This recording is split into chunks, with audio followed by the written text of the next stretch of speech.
देखिए आज हमारी एक 11th CWC की मीटिंग थी, राष्ट्रीय कार्यकारिणी की बैठक थी।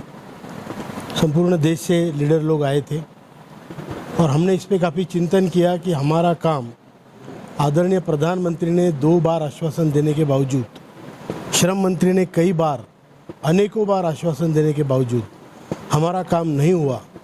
और यहाँ तक कि हमें आचार संहिता तक आशा थी, उसके बाद में भी हम आशारत रहे। अभी भी ये आशा है कि देयर इज़ अ क्लॉज, उसमें एक क्लॉज है कि बूढ़े लोगों का काम जो पहले से चलता आ रहा है, जिस पर विचार हो रहा है, जो प्रोसेस में है, वो चीफ इलेक्शन कमिश्नर के परमिशन लेके सरकार वो काम कर सकती है। तो हम काफ़ी चीज़ों में आशान्वित हैं। वो कहते हैं ना, डूबते को तिनके का सहारा, वैसे हम एक एक पॉइंट लेके सब बूढ़े लोग इस पे आशावादी हैं। लेकिन अभी तक कुछ हुआ नहीं। यहाँ तक कि लिस्टों पे लिस्टें जारी हो रही है। सांसद जो भी है वो अभी अपना चुनने का विषय है और ये चुनाव के विषय के संदर्भ में हमारे लोग 28 तारीख को अलवर में भी गए थे। अलवर में श्रम मंत्री खड़े हो रहे हैं, लोगों ने काफ़ी लोग थे, मोर्चा निकाला और उनके ऑफिस तक गए। वहाँ उनके ऑफिस वालों ने उनको चाय नाश्ता पानी पूछा। इन्होंने कहा नहीं, हम पानी भी नहीं पिएंगे। इतने दिन से हमसे झूठ बोलते रहे और अभी आपका पानी भी हम नहीं पिएंगे।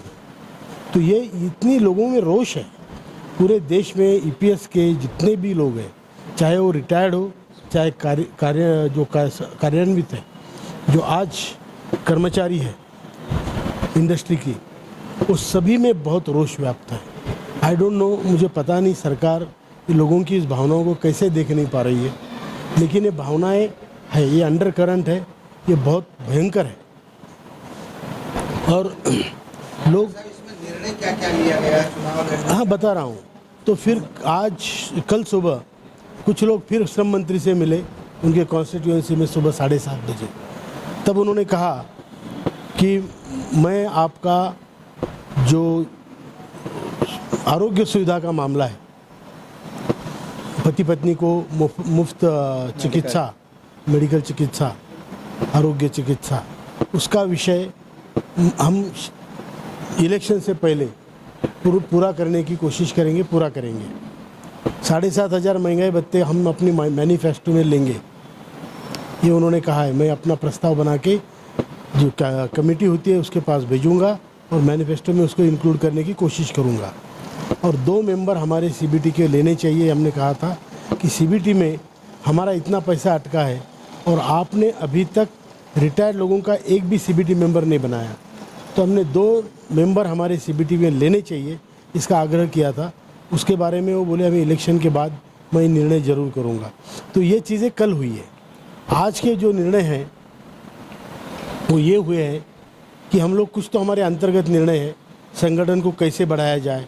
ये संगठन को ज़्यादा से ज़्यादा बढ़ाकर जो हमारे कर्मचारी है, आज वो रिटायर्ड नहीं, शायद आज वो जवान है लेकिन कल बूढ़े होंगे, उनके लिए, जो आज बूढ़े हैं, जो रिटायर्ड है, उनके लिए संगठन रहना बहुत ज़रूरी है। इस संगठन को बढ़ाना बहुत ज़रूरी है। और क्योंकि ये कामगारों के हितों का रक्षण करने वाला एक बहुत बड़ा संगठन भारत देश में बना है और इसको बनाए रखना चाहिए। नहीं तो कामगारों की आगे चल के वो हालत होगी जो शायद आज किसी की नहीं है। इसलिए हम अपने जो हित है उसके रक्षा के लिए हम ये संगठन को बढ़ावा कैसे दें, इस पर काफ़ी चर्चा हुई। उस पर कुछ इलाज ढूंढे गए, कुछ बातें हुई और कुछ जिम्मेदारियां भी लोगों को अलग अलग तरीके से दी गई। ये हुई एक बात। दूसरी बात, किस सांसद को सपोर्ट करना है, किस सांसद को नहीं करना है, इस पे हमने स्पष्टतया ये निर्णय लिया है कि हमारी जो एनएसी है वो नॉन पॉलिटिकल ऑर्गेनाइजेशन है और हमारा नॉन पॉलिटिकल वजूद या आइडेंटिटी हम बरकरार रखेंगे। लेकिन जिन्होंने हमें समर्थन दिया है, जिन्होंने हमें सपोर्ट किया है, उन लोगों का हम जम के प्रचार करेंगे, वो किसी भी पक्ष पार्टी के हों। दूसरी बात, जिन्होंने हमें विरोध किया है उनका हम बिल्कुल टूथ एंड नेल विरोध करेंगे। और जो लोग हमारे इसमें भी, आज मेरे पास 58 लोगों की लिस्ट है जो ईपीएस के हैं और जो खड़े रहना चाहते हैं क्योंकि they want to prove their point कि हम इस देश के नागरिक हैं और हमारी चिंता करने वाला देश में कोई नहीं है, तो हम क्यों ना देश की कमान संभालें, जो भी उनके दिमाग में है, जो भी उनके मन में है। तो वो भावना प्रस्तुत करने के लिए 58 लोग लिस्ट दिए हुए हैं, मेरे पास लिस्ट है, वो चुनाव लड़ रहे हैं। जैसे कि अभी ये बहन जी हमारी वैशाली बंसोड़ी जी, ये सोलापुर से चुनाव लड़ रही है। 10 साल से इनका काम है, 300 बचत गट में उनका काम किया है। इनके जो जेठ थे वो पहले 5 साल एमपी थे वहाँ पे, शरद बंसोड़ी जी। उनके बाद जय सिद्धेश्वर स्वामी, उनका भी इन्हें आशीर्वाद प्राप्त है, जो अभी प्रेजेंट एमपी थे और अभी उनको टिकट नहीं मिला है। तो ये टक्कर देगी और तगड़ी टक्कर देंगे। ये हमारे दूसरे भाई साहब है, आइए इधर, जडेजा जी। ये विजय सिंह जी जडेजा है, ये जामनगर से चुनाव लड़ रहे हैं। जामनगर में जो चुनाव में जो लोग खड़े हैं, पूनम बेन मैडम होगी या फिर दूसरे कोई है, उनके खिलाफ ये खड़े रह रहे हैं और इनको पूरी आशा है, विश्वास है कि ये चुन के आएंगे। ये दोनों कैंडिडेट ऐसे हैं।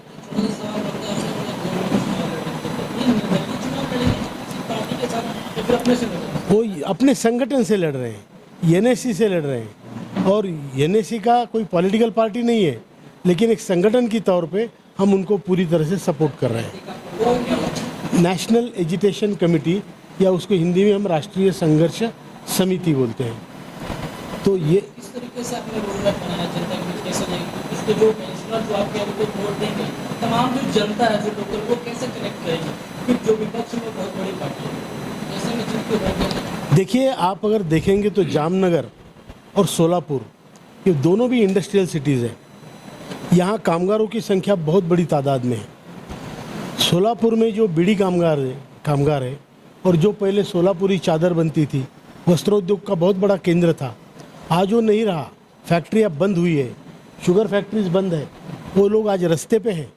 उनकी तरफ देखने वाला कोई नहीं है, कोई भी पार्टी उनकी तरफ नहीं देखती है।